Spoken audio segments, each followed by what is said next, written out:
नारायण से कहा मुझे एक वर चाहिए। क्या?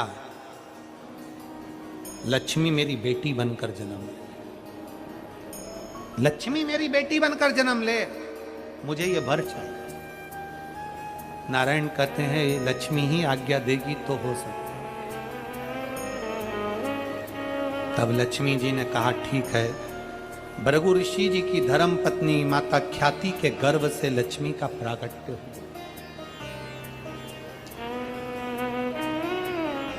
लक्ष्मी का प्रागट्य हुआ ख्याति के गर्भ से।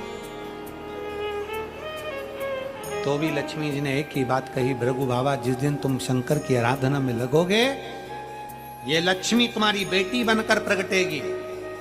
जितने शिव भक्त यहाँ कथा को श्रवण कर रहे हैं, आस्था चैनल फेसबुक पर सुन रहे हैं, उनसे निवेदन है एक लोटा जल चढ़ाना चालू करो, शंकर के मंदिर में जाना चालू करो, लक्ष्मी तुम्हारी बेटी के रूप में तुम्हारे घर में प्रवेश कर जाए।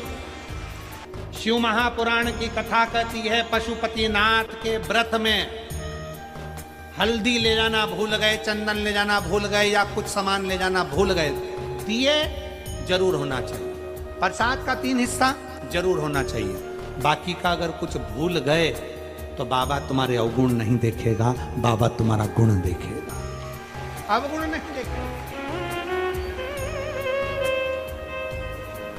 बस उससे जाकर जब पशुपति व्रत करो ना तो एक स्तुति उसके सामने जरूर करो, भोलेनाथ दया करना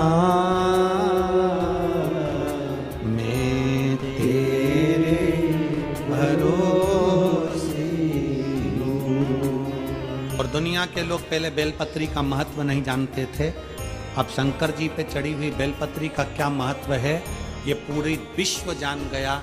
इसलिए आप शंकर जी पर बेलपत्र चढ़ती है तो लोग उसको उठा कर ले जाते हैं, क्योंकि वो बेलपत्र साधारण नहीं होती, रोग मुक्ति के लिए होती है, औषधि। कल एक बहन कह रही थी गुरुजी हम शंकर जी के मंदिर जाते हैं और शंकर जी पे चढ़ी हुई ज्यादा बेलपत्र नहीं मिलती, एक बेलपत्र मिलती है, तो क्या उस बेलपत्र को हम पूरे परिवार समेत बांटकर खा सकते हैं? क्यों नहीं? बेलपत्र का एक अंश मात्र की डंडी भी, एक अंश मात्र की पत्ती भी अगर तुम्हें प्राप्त हुई है तो समझ लेना शंकर ने तुमको औषधि प्रदान करी है। जरूरी नहीं कि पूरी 3 पत्ती की बेलपत्र पूरे घर के लोगों को मिले, एक बेलपत्र 3 पत्ती की चढ़ी हुई अगर मिल गई है तो उस बेलपत्र के छोटे छोटे टुकड़े कर कर भी घर के 15 लोग, 20 लोग, 25 लोग, 10 लोग, 12 लोग जो घर में है, कण कण मात्र भी अगर खाते हैं तो उसका भी फल है। धतूरा और उसमें लगने वाला एक पुष्प, आस्था चैनल पर आप लोग देख रहे होंगे धतूरे के फूल का दर्शन। धतूरा और धतूरे का पुष्प छोटा सा पौधा है, ज्यादा बड़ा नहीं है, कांटा लग रहा है, धतूरा लग रहा है, और उसमें भी साधारण धतूरा नहीं, जिस धतूरे के नीचे की डंडी लाल कलर की होती है, अगर वो सोमवार की अष्टमी को देवाधिदेव महादेव को समर्पित करी जाती है तो उसके घर में कभी संपदा की कमी नहीं होती है। वो धतूरा है, साधारण नहीं है। धतूरे में भी लाल डंडी, जैसे धतूरा गोल होता है उसके नीचे एक छोटी सी डंडी, देखा है आप लोगों ने? अरे देखी कि नहीं देखी बोलो? धतूरा देखा है ना?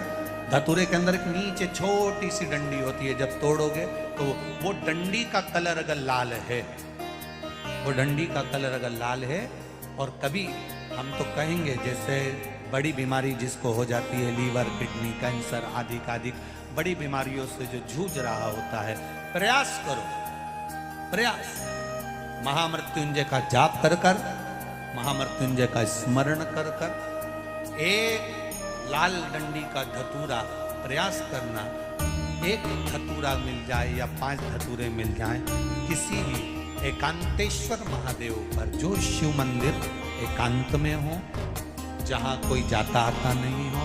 वैसे तो अब बहुत मुश्किल है कि ऐसा मंदिर मिल जाए जहाँ कोई जाता आता नहीं हो, पहले की बात दूसरी है, अब बात दूसरी है।